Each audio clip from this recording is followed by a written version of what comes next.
আজি মই নাৰিকল আৰু হাঁহৰ মাংসৰ ৰেচিপি লৈ আহিছোঁ। প্ৰথমতে তেল দি ল'লোঁ। তেলখিনি গৰম হোৱাৰ পিছত এতিয়া পিঁয়াজ দিছোঁ। তাৰপিছত তেজপাত দি দিছোঁ দুটা।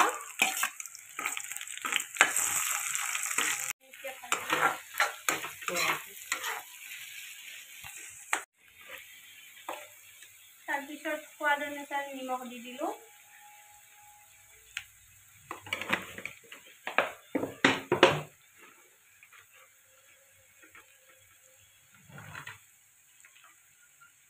হালধি দি দিলোঁ।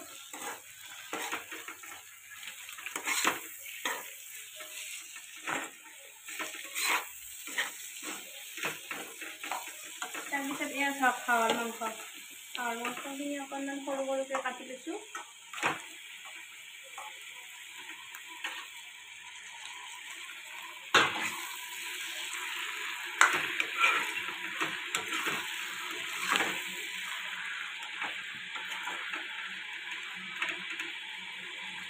এতিয়া দিম আমি আদা। আদাখিনি অকণমান গুড়ি কৰি লৈছোঁ।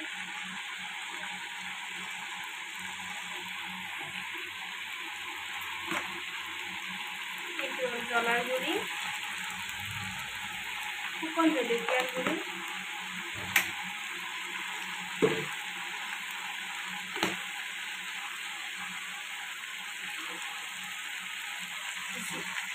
জিৰাৰ গুড়ি,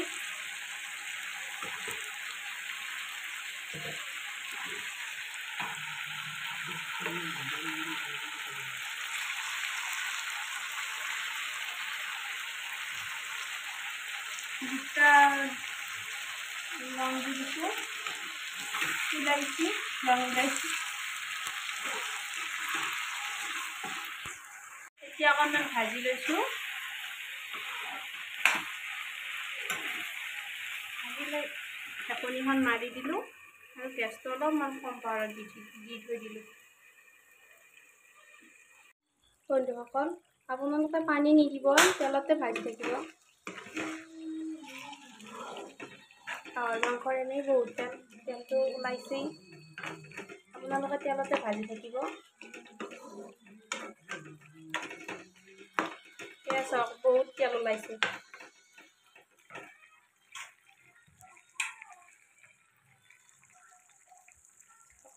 কিমান ধুনীয়াকৈ তেল ওলাইছে।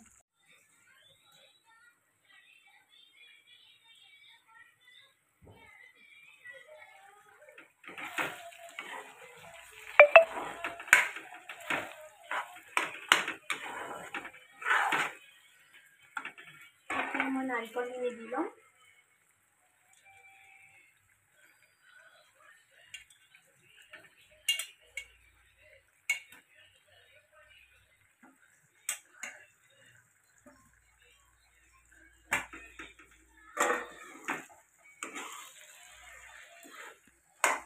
নাৰিকলখিনি দি 2 মিনিটমান ভাজি ল'ম।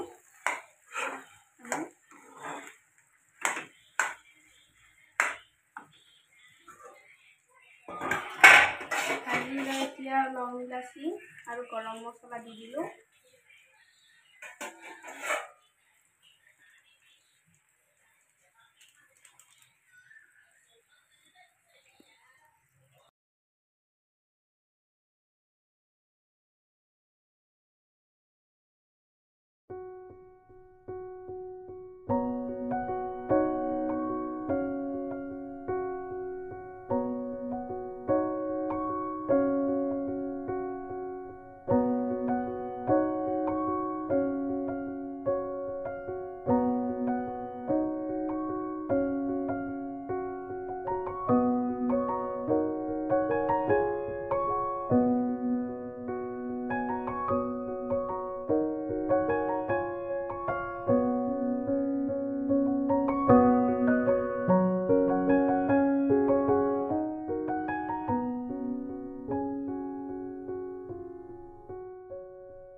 4 মিনিটমান ভজাৰ পিছতে আমাৰ হাঁহৰ মাংস ৰেডি হৈ যাব। হাঁহৰ মাংস নাৰিকল।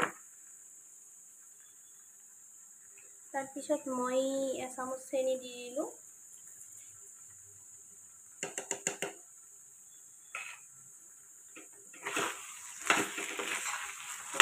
ভাজিব লাগিব।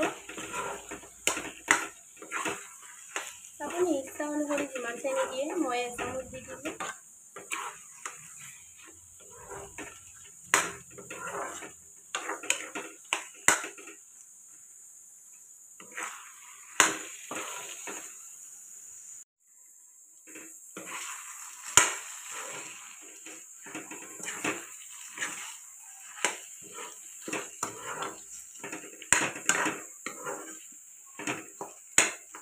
এনেকুৱাকৈ 5 মিনিটমান ভাজি থাকিব লাগিব।